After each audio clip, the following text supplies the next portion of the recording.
Baspa supremo Mayawati एक बार फिर लखनऊ में शक्ति प्रदर्शन की तैयारी में जुट गई है। 14 अप्रैल को बाबा साहब भीमराव अंबेडकर की जयंती पर प्रदेश भर से बसपा कार्यकर्ताओं को बुलाया गया है। यह कार्यक्रम पिछले साल 9 अक्टूबर को कांसी राम के परिनिर्वाण दिवस पर आयोजित रैली की तरह होगा, जिसमें 4 से 5 लाख की भीड़ जुटाने का अनुमान है।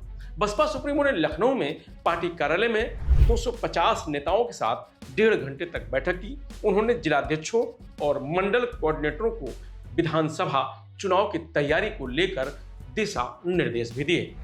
मायावती ने कहा कि जनता बीएसपी को काफी उम्मीद भरी नजरों से देख रही है, इसलिए निष्ठा, लगन और मेहनत की जरूरत है। इसमें किसी भी तरह की लापरवाही बर्दाश्त नहीं की जाएगी। यूपी में रोटी रोजी की पहले से जटिल समस्या अब और भी विकट होती जा रही है। सरकारें ज्यादातर मामलों में अब भी जुमलेबाजी और वादों के जरिए लोगों की भूख प्यास मिटाने की कोशिश कर रही हैं, जो दुखद है। पार्टी में आपराधिक तत्वों को किसी भी हालत में जगह नहीं दी जाएगी।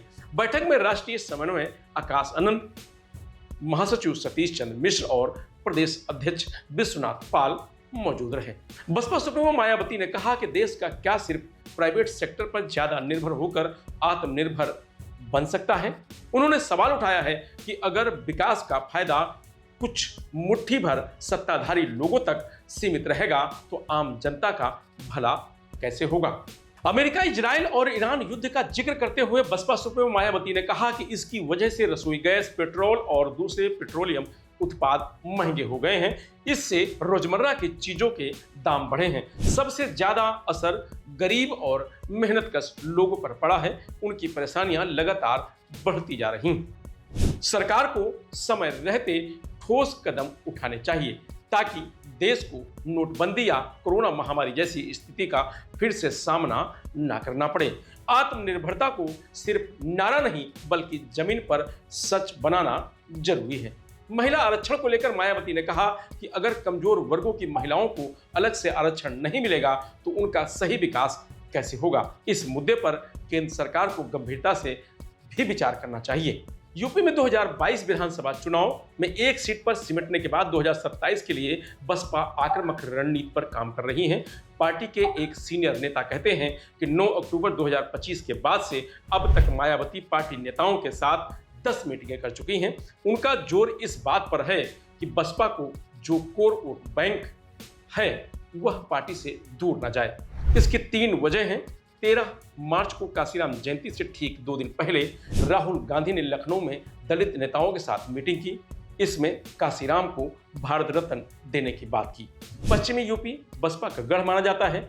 आजाद समाज पार्टी के प्रमुख और नगीना से सांसद चंद्रशेखर लगातार दलित वोट बैंक को अपने पाले में करने की कोशिश कर रहे हैं। वहां लगातार रैलियां कर रहे हैं।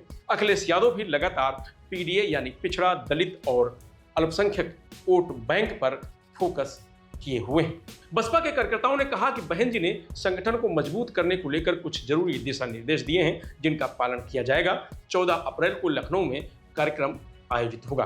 बहन जी ने बूथ और सेक्टर स्तर को मजबूत करने के निर्देश दिए हैं। अंबेडकर जयंती को जोर शोर से मनाया जाएगा और कार्यकर्ता अंबेडकर सामाजिक परिवर्तन स्थल लखनऊ पहुंचेंगे। तो वहीं एक बसपा के कार्यकर्ता ने बताया कि पार्टी का बूथ स्तर से लेकर सेक्टर और विधानसभा स्तर तक संगठन को मजबूत करने का अभियान चल रहा है, जिसमें सभी वर्गों और जातियों का सहयोग मिल रहा है। मायावती ने अपील की है कि 14 अप्रैल को अंबेडकर जयंती के अवसर पर सभी लोग अपने परिवार के साथ बड़ी संख्या में कार्यक्रम में पहुंचे। बाबा साहब की जयंती को मेले के रूप में मनाएं। इस दिन लखनऊ में 3 से 4 लाख लोगों की भीड़ होगी। 2007 में 206 सीट जीतने वाली बसपा की अब हालत यह है कि विधानसभा में सिर्फ एक विधायक है। 2022 के विधानसभा चुनाव में प्रदेश के 15.2 करोड़ वोटर्स में से 12.9% वोट बैंक बसपा को मिला। उसे कुल 1,18,73,137 वोट मिले थे। 2024 के लोकसभा चुनाव में भी बसपा की स्थिति नहीं सुधरी। 2019 के लोकसभा चुनाव में 10 सीटें जीतने वाली बसपा इस बार खाता नहीं खोल पाई। उसका वोट प्रतिशत 2019 में 19.43% से गिरकर 9.35% रह गया है। ये विधानसभा चुनाव से भी लगभग 3% कम था। अब 2027 को लेकर के बसपा को एक बड़ी उम्मीद दिख रही है, इसीलिए 14 अप्रैल को एक बार फिर एक बड़ी रैली लखनऊ में बुलाई गई है। फिलहाल इस खबर में इतना ही। आप देखते रहिए लोकमत हिंदी।